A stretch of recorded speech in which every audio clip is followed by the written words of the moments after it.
วันนี้นะคะอ้ำนะคะก็มาพบกับอ้ำอีกแล้วในรายการอ้ำชี่เบบีนะคะวันนี้นะคะ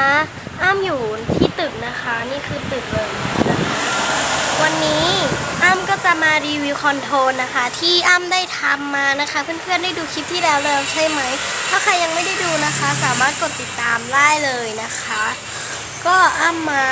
รีวิวกันเลยนะคะว่าจะเป็นยังไงไปดูกันเลยค่ะJust remembered something. I think I left the faucet running. My words are filling up the tub. And you just soaking.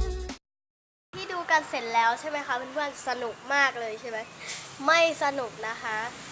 ไม่ค่อยสนุกมากก็คือมันไม่ค่อยสนุกนะคะอ้ำก็เลยอยากจะมีคอนโทรลอีกตัวหนึ่งนะคะเดี๋ยวอ้ำจะรีวิวให้ดูนะคะในคลิปหน้านะคะ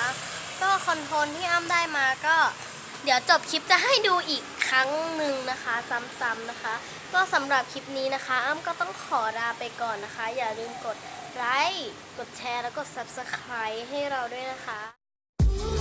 I just remembered something. I think I left the faucet running.